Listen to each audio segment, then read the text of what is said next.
Kids can share the basement. They're young. They'll adapt, my mother-in-law, Amanda, announced with a dismissive wave of her hand. I stood in the doorway of what used to be my children's bedrooms, now transformed into a luxury spa complete with massage tables, aromatherapy diffusers, and meditation cushions. The scent of lavender couldn't mask the stench of their betrayal. My name is Olivia Parker, and at 35, I never imagined I'd return from my uncle's funeral to find my in-laws had completely taken over my children's rooms. My 8-year-old daughter, Emma, and 10-year-old son, Jack, were huddled in the basement, their belongings piled in cardboard boxes, while their grandparents had turned their personal spaces into a wellness retreat. "We've been planning this for months," my father-in-law, George, chimed in, adjusting the bamboo privacy screen they'd installed. "Amanda needs a proper space for her wellness business, and these rooms have the best natural light." I glanced at my husband, Mark, who stood awkwardly in the corner, avoiding my gaze. He'd always been weak when it came to standing up to his parents, but this was a new low. They'd moved in with us 6 months ago, claiming they needed a temporary place to stay while their house underwent renovations. I should have known better. "The basement isn't properly heated," I said calmly, though my hands were shaking, "and there's black mold down there. That's why we never finished it." Amanda rolled her eyes. "You're being dramatic. A little cold builds character.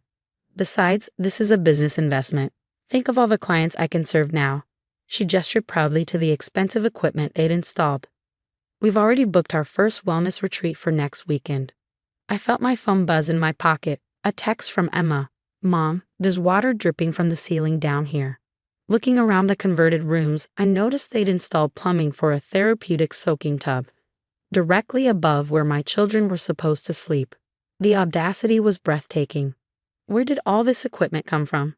I asked, though I already suspected the answer. "Oh, we took out a small loan," George said casually. "Use the house as collateral. Mark signed off on it last week." I turned to my husband, who suddenly found his shoes fascinating. "You did what?" "Mom and Dad have a solid business plan," he mumbled. "And they promised to pay us back once the wellness center takes off." I walked over to my daughter's former desk, now converted into a reception area, and ran my finger along the surface. The desk where she'd done her homework, where we'd shared late-night talks about school and friends, was now covered in appointment books and New Age wellness pamphlets. "And you didn't think to discuss this with me?" I kept my voice level, years of dealing with difficult clients and my legal practice coming in handy. "We knew you'd overreact," Amanda said, arranging crystals on a shelf that used to hold my son's science awards. "You're always so rigid about everything. This is an opportunity for the whole family." I smiled then, a small, knowing smile that made Amanda's expression falter slightly. They had no idea what was coming. What they didn't know was that 3 months ago, when I first noticed Amanda measuring the kids' rooms and making casual comments about how much space they had, I'd started preparing.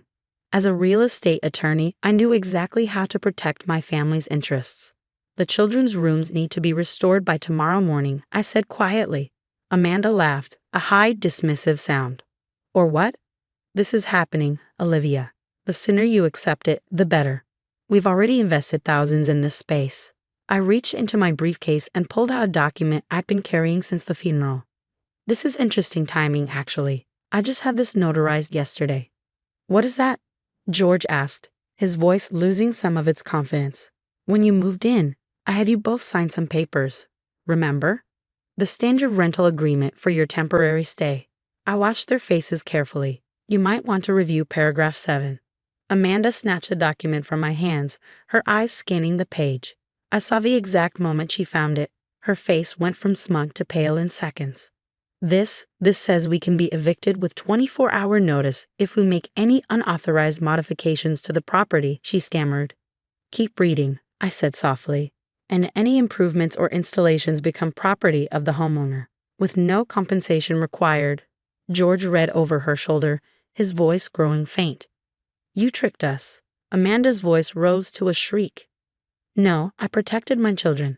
"There's a difference." I turned to Mark, who finally met my eyes. "We need to talk. Privately." As I walked out of the room, I heard Amanda start to cry, the same manipulative tears she used countless times before. But this time, it wouldn't work. I had everything documented, everything in order. My phone buzzed again. Another text from Emma. Mom, Jack's asthma is getting worse down here. I typed back quickly, pack your bags, sweetie. You're both staying at Aunt Sophie's tonight. This will be fixed by morning. The next 24 hours would change everything, and for once, I was the one in control. That evening, after dropping the kids at my sister Sophie's house, I sat across from Mark in our kitchen. The sound of Amanda's meditation music drifted down from upstairs, where she and George were pretending nothing was wrong. They're your parents, I said, keeping my voice steady. But those are our children's rooms. How could you sign off on a loan without telling me? Mark ran his hands through his hair, a nervous habit I'd seen too often lately. They promised it was temporary, said they'd pay it back once the business takes off. Mom's been dreaming about this wellness center for years, and our children's dreams don't matter. I pulled out my phone, showing him the photos Emma had sent of the water damage in the basement. Your son's asthma is acting up. Your daughter is sleeping next to moldy walls. Also, your mother can have a spa. He flinched at the evidence but still tried to defend them. Maybe we could figure something out. The kids could share the guest room. Stop. I placed another document on the table. This is what your parents' small loan actually looks like. They remortgaged our house for $175,000. Mark's face went pale as he read the numbers. That can't be right. They said it was just for basic equipment. They lied. I pulled the records today. They've also applied for 3 more credit cards in your name. I watched his expression shift from denial to horror.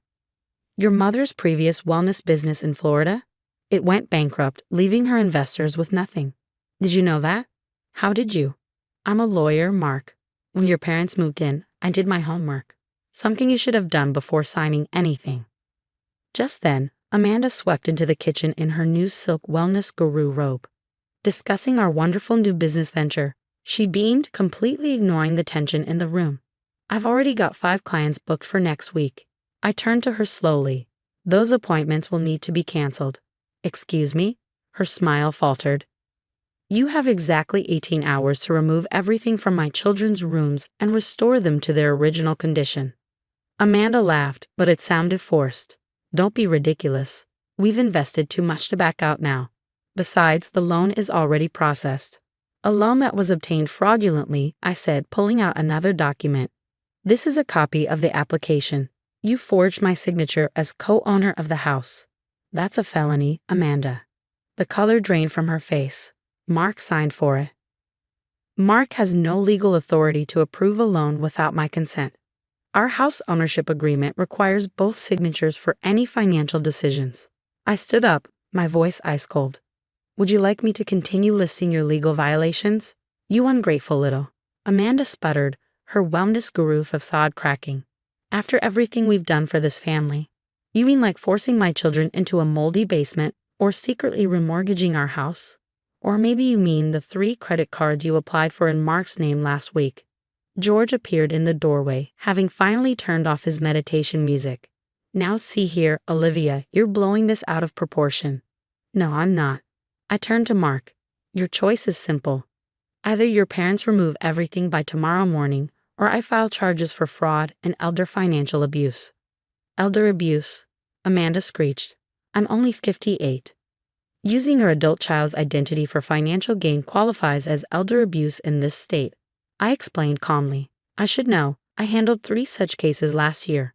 Mark finally found his voice. Mom, Dad, is this true? Did you forge Olivia's signature? Take out credit cards in my name. Amanda's eyes filled with tears, her signature move. We were going to pay everything back, once the business succeeds.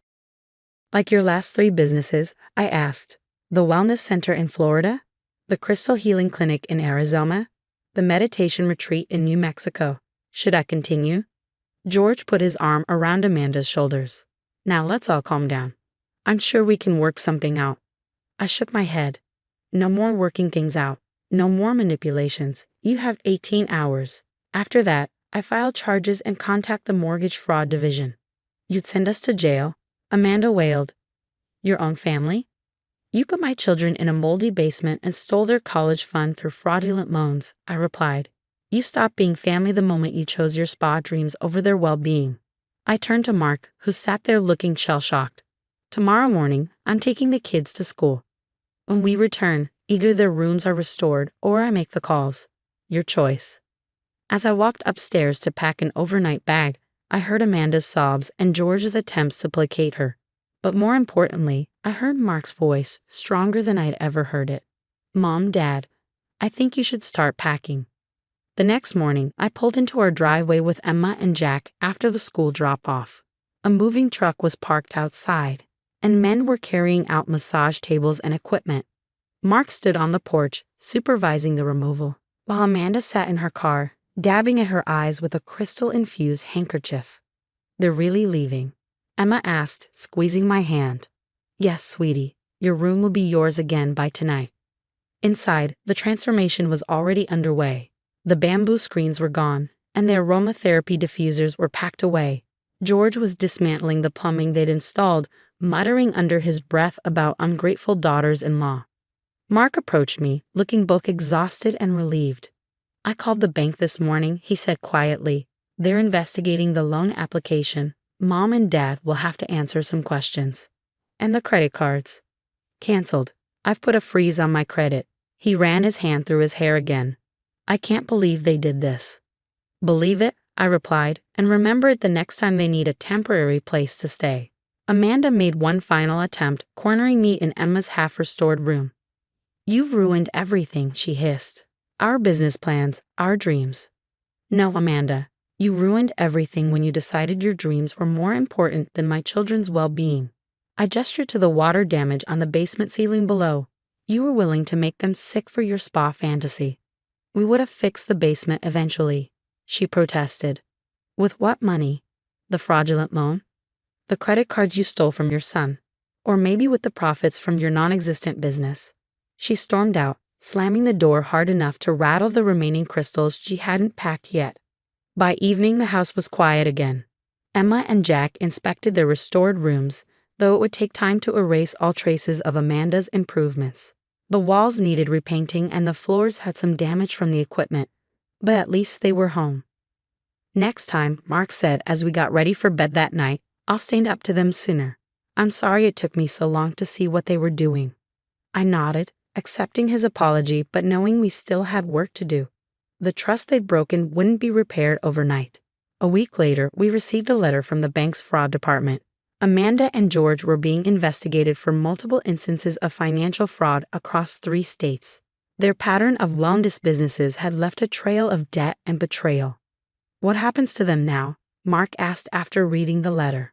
They face the consequences of their actions, I replied, just like they should have years ago. Emma and Jack settled back into their rooms, though Emma insisted on burning sage in every corner, a bit of wellness wisdom she'd ironically learned from her grandmother. We fixed the basement, painted the walls in colors they chose, and made their spaces truly theirs again. 6 months later, we heard through family that Amanda and George had moved to yet another state, probably planning their next scheme. But they wouldn't find any more victims in our home. Mark installed new locks and security cameras, not because we expected them to return, but because he finally understood the importance of protecting our family, not just from strangers, but sometimes from the people who should care about us most. As I tucked Emma into bed one night in her room that was once again filled with her books and treasures instead of meditation cushions, she asked, "Do you think Grandma and Grandpa will ever change?" I smoothed her hair back, thinking carefully before answering. People only change when they want to, sweetie. Our job isn't to change them.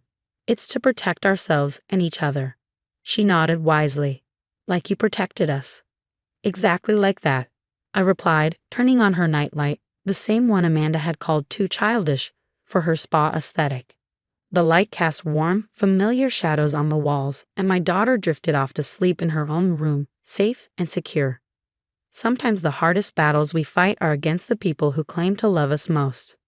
But standing firm and protecting what matters, that's what real family does.